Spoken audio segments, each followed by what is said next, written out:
Bonjour à vous tous. Alors donc, bienvenue dans dans ce nouvel épisode de Made in Canada. Alors donc, pour ce mois de juin, on va s'attaquer comme vous le savez, à chaque 21 juin, c'est la journée nationale des peuples autochtones au Canada. Alors donc, il faut savoir que ça fait plus de 25 ans qu'on la célèbre et autrement, pour vous dire que cette journée a été célébrée pour commencer au Yukon et après, par la suite, ça s'est transformé en journée nationale grâce au gouverneur général de l'époque, Roméo Leblanc. Et voilà, c'est un peu tout l'histoire de cette journée nationale qui va avoir le 21 juin, 25 ans d'existence, et puis je vous invite à célébrer euh, l'existence et l'importance des peuples autochtones à travers le Canada. Et bref, alors donc, si vous êtes un autochtone du Canada qui me regarde, alors donc, j'aimerais vous dire que soyez fiers d'être autochtone et euh, vraiment, bref, ayez de la fierté pour ce que vous êtes.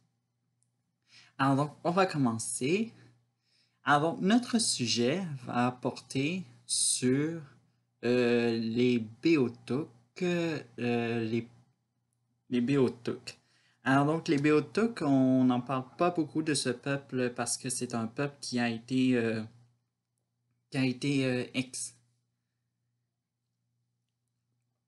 comment on pourrait dire, pas exterminé, qui a été, oui, extinct, excusez-moi, qui a été extinct totalement. Et bref, ça, c'est une des plus grosses, je dirais, des plus grosses hypocrisies que le Canada cache parce que ce peuple autochtone, non seulement c'est un peuple parmi ceux qui existent, mais aussi c'est, disons-le, euh, un peuple qui a découvert, non, seul- non seulement qui a rencontré qui a vécu, je veux dire, toutes les, disons-le, soi-disant, les débarquements de plusieurs explorateurs européens.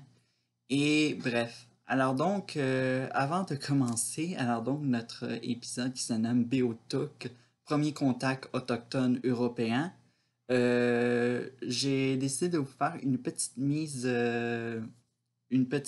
disons-le, euh, une petite histoire, disons-le, dessus l'arrivée des Autochtones etc. Ensuite, on ira dans l'histoire des Beothuk.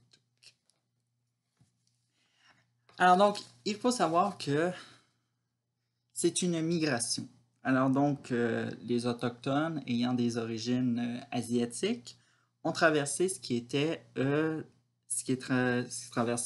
une terre ici au lieu du fameux détroit de Bering. Alors donc, tout le monde doit connaître ça.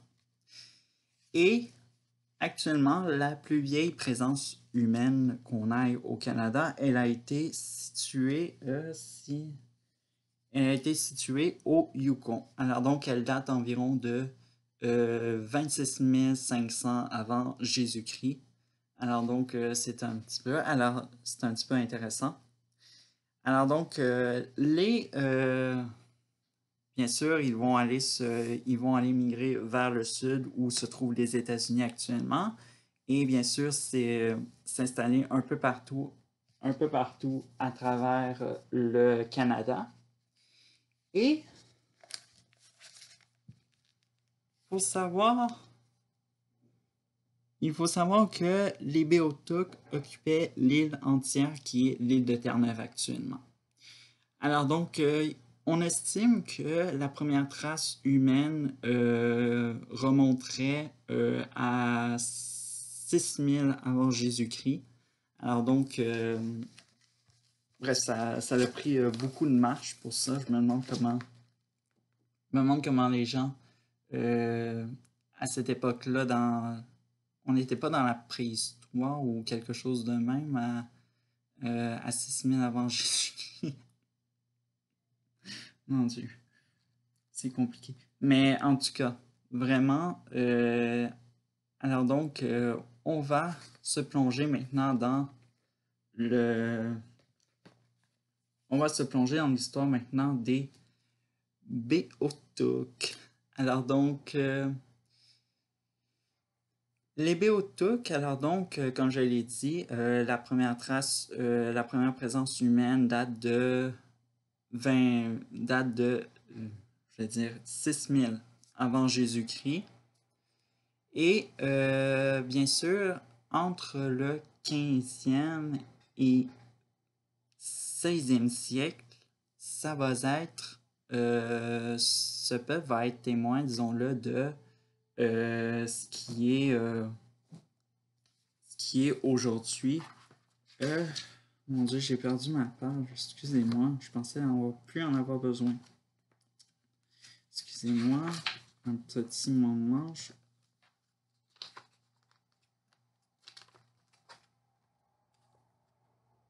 Ok, 40, 42, 43. Ok. Alors donc, il faut savoir que c'est une très longue liste de découvertes et tout ça. Normalement, lorsqu'on vous parle de qui a découvert le Canada et tout ça, on vous parle de Jacques Cartier, de Champlain et tout ce monde-là. Mais vraiment, mais bien avant que Christophe Colomb découvre l'Amérique, comme on dit, il y avait les Vikings. Et c'est ce qui nous intéresse et ce qui est très intéressant et tout ça. Alors donc le voyage d'exploration des Vikings se sont résumés à longer ce qui est le Groenland, les côtes du Labrador et pour ensuite aller s'installer sur l'île de Terre-Neuve. Et il faut savoir que lorsqu'ils se sont installés sur Terre-Neuve, ça n'a pas duré très longtemps, mais dans les années 60, on a redécouvert la trace. Leur trace, ça a été devenu un cirque archéologique. Et maintenant, As au Mallow, comme ça s'appelle, est devenu un site historique du Canada. Alors donc, vraiment, ça a été tout reproduit de manière pour que ce soit un site typiquement fait par des Vikings à cette époque-là. Alors donc, comme je dis, les Vikings qui sont menés par Thorfinn Karlsefni, mon Dieu, c'est très difficile comme nom de Viking et tout ça. Alors donc, il faut savoir qu'il s'est produit quelques escarmouches entre Beothuk et Vikings et tout ça. Mais très rapidement, les deux camps vont essayer de prendre une distance et de faire leur vie de leur côté. Et plus tard, alors donc, nous sommes en 1497, l'explorateur italien Jean Cabot va explorer Terre-Neuve.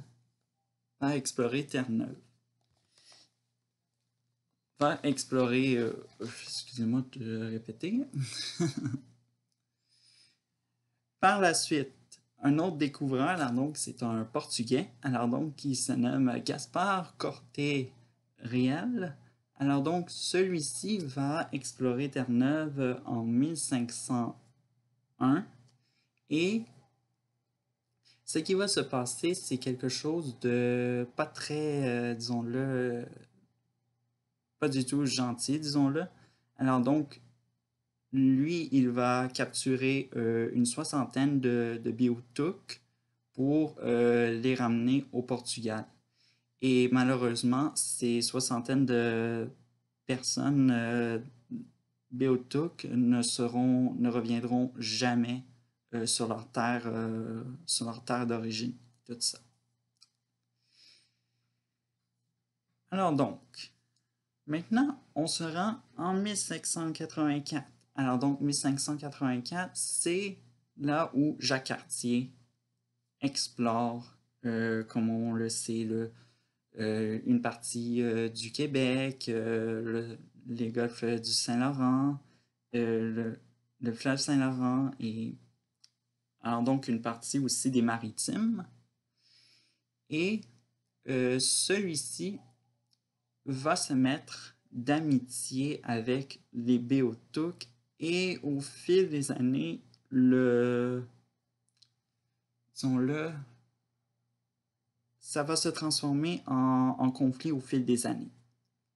Et tout ça.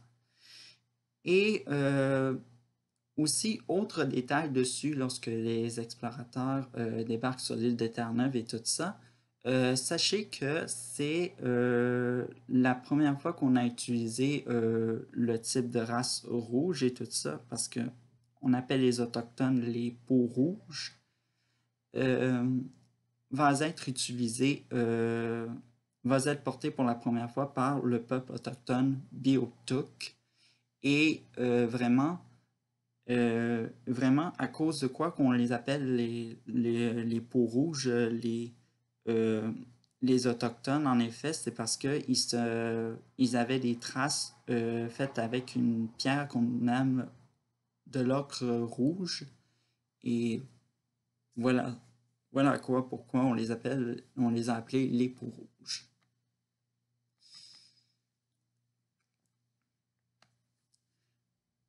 Alors donc, on se rend entre 1610 et 1713. Alors donc, c'est l'arrivée des Britanniques. Alors donc, les Britanniques, ils vont proclamer la colonie de Terre-Neuve et tout ça. Alors donc, leur colonie va s'étendre sur l'entièreté de l'île de Terre-Neuve, excusez-moi, et qui longe les côtes du Labrador et tout ça.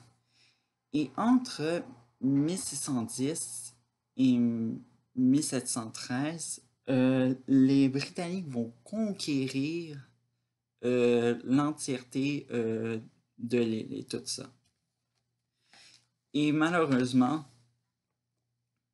on y arrive avec la tragédie, soit les dernières années de moments où le peuple va connaître quelque chose, un sort terrible et tout ça. On dit que dans les archives historiques d'historiens français, on dit que ça a été, ça a commencé sous les colons français, mais vraiment, c'est vraiment très compliqué et savoir si c'est vrai ou pas. Mais aussi, mais la version des colons britanniques euh, est vraiment très intéressante et moi je dirais pas intéressant au niveau de ce qui qu'on les a toutes on a créé un gros génocide, mais vraiment c'est là où on va découvrir que c'était pas si blanc comme neige. Alors donc, les Beothuk vont commencer à diminuer, tout ça. À cause de quoi? Ils vont être repoussés ils vont être repoussés à l'intérieur des terres de l'île de Terre-Neuve. Alors donc, ils se nourrissaient essentiellement Ils se nourrissaient qu'est-ce qui venait de la mer, mais aussi, un peu comme tous les Autochtones comme tous les peuples autochtones à cette époque-là, on se nourrit de poissons, de gibier et tout ça. Alors donc, il va y avoir aussi des raids organisés par les colons britanniques. sans que ça n'émue aucun des autres. Et également, et bien sûr, on n'oublie pas de le mentionner, même si c'est ce qui est le plus mentionné surtout, c'est les maladies qui sont importées par les Européens et qui va, pour la plupart, pour la plupart, on peut mentionner la variole qui a, qui a exteint beaucoup de personnes autochtones à travers le continent américain. Et bref, tout ça. Néanmoins que, alors donc, pendant que tout diminue, que ça n'émue aucun colon européen dans la colonie de Terre-Neuve, il va y avoir dans les années 1820 une femme, et j'aimerais qu'on l'honore vraiment pour avoir dit, d'avoir le maximum représenté, et sans elle, je pense que on ne parlerait jamais de ce peuple autochtone-là. Alors donc, elle se nomme Shanawadi'it. Alors donc, qui est la dernière survivante et tout ça. Elle sera capturée en 1823 et elle deviendra servante et membre de la famille Bayton et tout ça.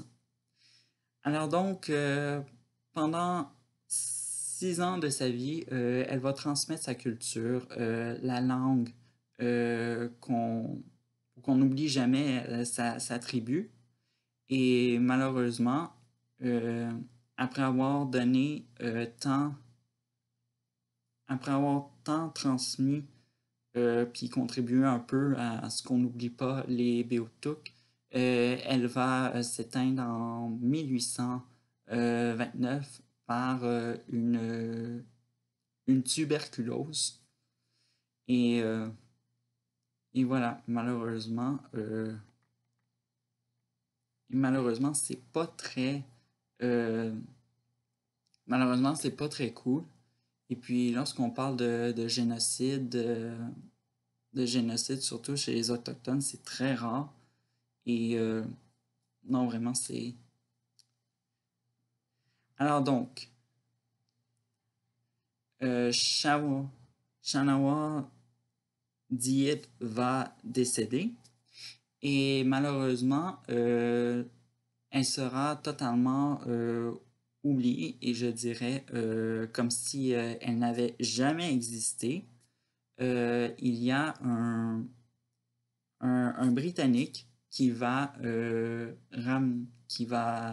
déterrer et qui va ramener son crâne au Royaume-Uni.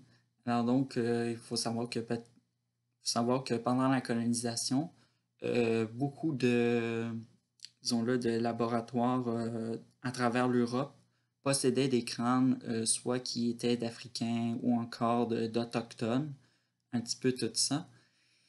Et malheureusement, son crâne ne va pas survivre et tout ça. Alors donc, son crâne a été complètement éliminé dans une explosion d'un établissement d'enseignement lors de la Seconde Guerre mondiale. Et tout ça. Mais néanmoins que dans les années 1910, il y a eu un débat un événement qui a soulevé les passions. Alors donc, on sait que la dernière personne de cette tribu, alors donc Shana Diet est décédée en 1829. Il y a une autre femme qui va se manifester et disant d'être la dernière Beothuk vivante. Alors donc, elle dit que son père est un... pense son père ou sa mère est Beothuk et l'autre est Micmac, tout ça. Et malheureusement, ça va surprendre un peu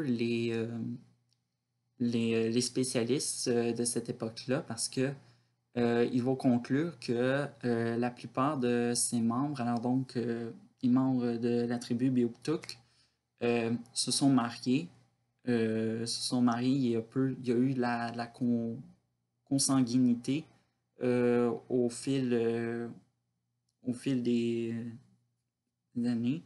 Alors donc, peut-être que chez certains Micmacs, parce qu'il y a il y a des réserves indiennes, euh, au, euh, des réserves Micmac sur l'île de Terre-Neuve. Alors donc, sûrement que il y a certaines personnes qui ont du sang Beothuk et qui ne le sait pas parce que c'est très difficile parce que ils sont tous extincts, tout ça. Alors donc, pour les honorer, sur l'île de Terre-Neuve, il y a un musée consacré à cette tribu. On retrouve divers artefacts, soit des objets, des vêtements, puis on nous explique un peu. euh, on nous explique un peu. Et il y a aussi des monuments qui honorent la mémoire euh, de, Cha, de Chanao Diet, qui, euh, qui bon, dans et pourtant, il n'y a pas de statue à son effigie euh, à Saint, à Saint-Jean, qui est la capitale de Terre-Neuve et Labrador, parce que c'est là où euh, où ses restes reposent. Et malheureusement, ce qui est très compliqué, évidemment, c'est que on ne sait plus euh, où est son lieu de sépulture, parce que il y a eu un train qui a été, euh, qui a été tracé, euh, qui a été tracé. Alors donc, qui a enterré. Alors donc, on ignorait totalement, comme si elle n'existait plus et tout ça. Pour moi, c'est un très gros manque de respect. Et néanmoins, bref. Alors donc, pour conclusion, l'année dernière, en mars 2020, le Musée national d'Écosse a rendu des crânes de deux Beothuk, soit d'un homme et d'une femme, qui se nommaient Demas Du et Nono Sabasu, qui est un travail qui s'est étendu sur 5 ans avec le gouvernement terre-neuvien et le chef de la nation Miwapukemi Seljo.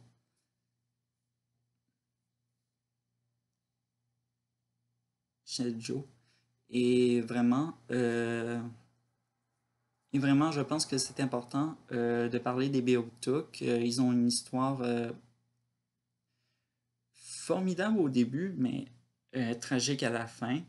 Mais quand même, ce sont eux les témoins des premiers explorateurs européens. Bref. Alors, j'espère que cet épisode vous a plu. Et bref, n'hésitez pas à faire un commentaire aussi, ce serait très apprécié. Et tout ça. Alors donc, je vous dis à une prochaine vidéo. Ciao!